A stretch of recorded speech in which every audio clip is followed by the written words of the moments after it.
organized a one-day meeting for OSD, and we are happy that we started this. Let's start our first session. It will be the understanding the ocular surface in health and disease. So the first talk will be by Safaa Jihad from Morocco. She's going to talk about anatomy and physiology of the ocular surface. And I think we are going, all the speakers, to stick to the time because it's a very tight program for the whole day. So let's start. Please, Safaa. Thank you, Ashraf. Thank you, everyone. Thank you for being here. Well, we'll start this journey talking about the anatomy and the physiology of the ocular surface.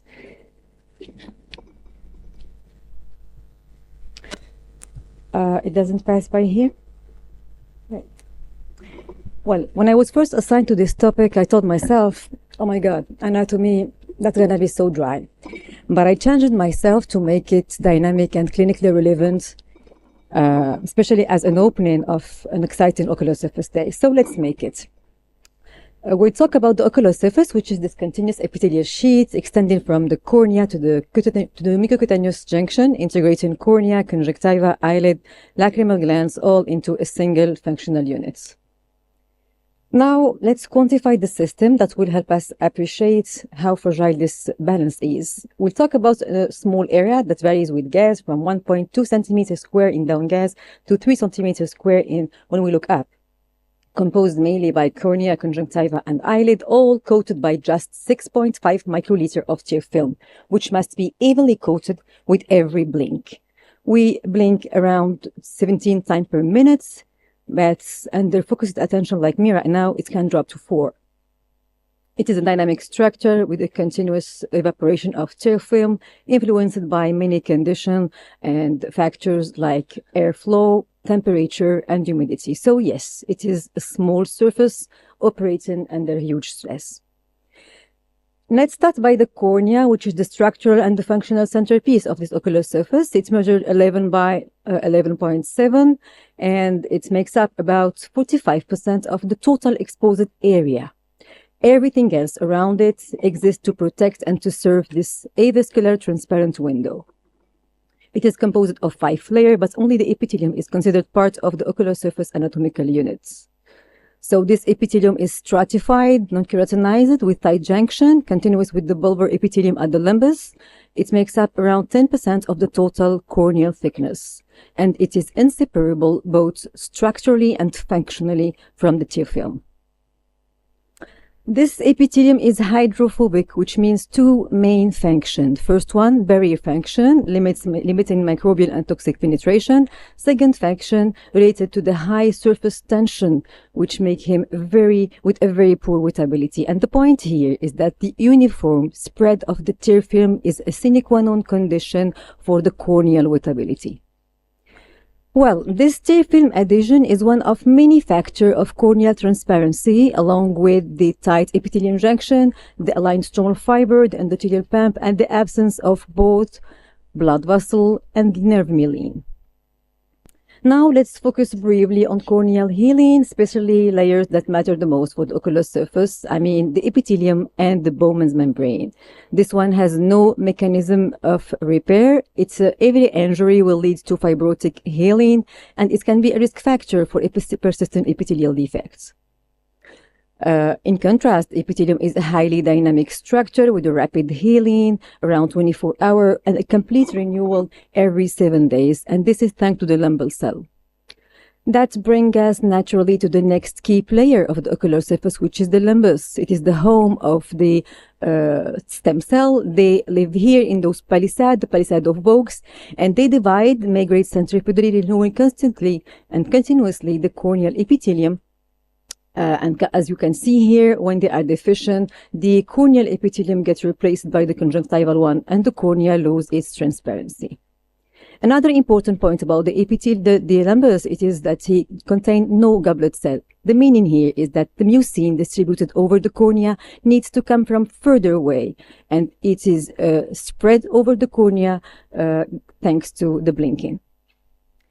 Corneal innervation relies on the branches of long ciliary nerves. It is organized on 3 plexuses, the stromal, the subepithelial, and the intraepithelial, and to remain transparent, those nerves lose their myelin once they reach the stroma. Clinically, nerve integrity is key. When the epithelium is lost, the exposure of the nerve ending will lead to severe pain. And when we have some damages, like in herpes infection, we have a reduced corneal sensation leading to neurotrophic ulcer. Another important entity is the neuropathic corneal pain. It is a condition in which the patient experiences severe symptoms despite a normal exam. It is a pain without stain. It can be caused by many factors like post-refractive onset or trauma. And the physiopathology here is not, it is a hypersensitivity instead of reduced sensation.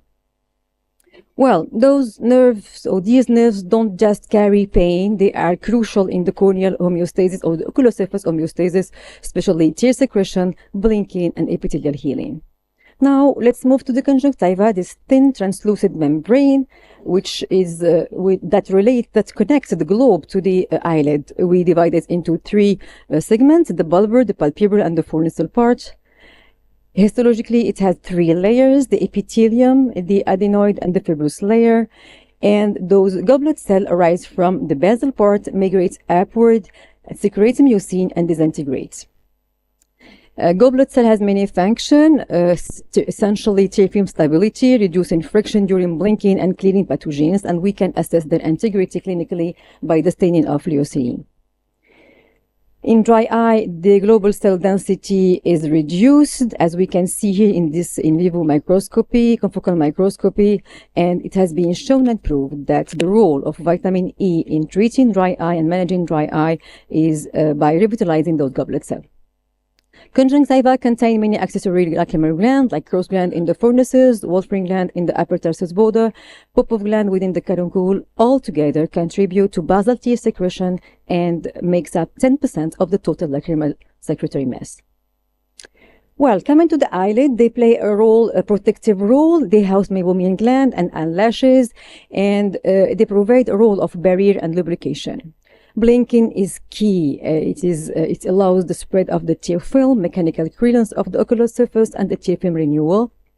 And every malposition or inadequate lid seal will expose to a bad tear distribution.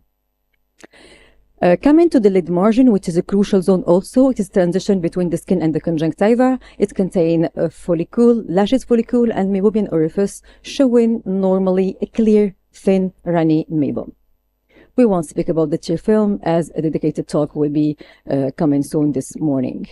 Well, ocular surface blood supply relies on branches of the ophthalmic artery, conjunctiva supplied by the anterior ciliary artery and the posterior conjunctival arteries, and eyelid are supplied by the ophthalmic artery and the branches of the facial artery. We can no longer today speak about the ocular surface or the homeostasis of the ocular surface without speaking about the microbiome, which is those non-pathogenic commensal, including many particles, many microorganisms like staph or demodex. They maintain the ocular surface homeostasis, they regulate the barrier, and ensure the immune defense against pathogen.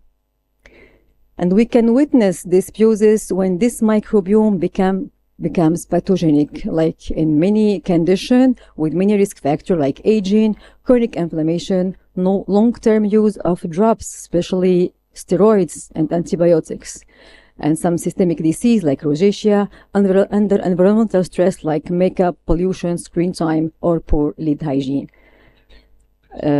We can here witness dysbiosis with inflammation and tear film instability with ocular surface disease. Well, my key message for you today is that ocular surface is not a set of layers, but is a dynamic and living ecosystem.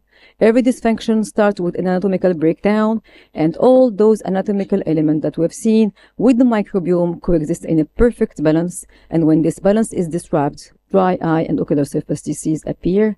Hope this will help for the rest of this day. Thank you for your attention.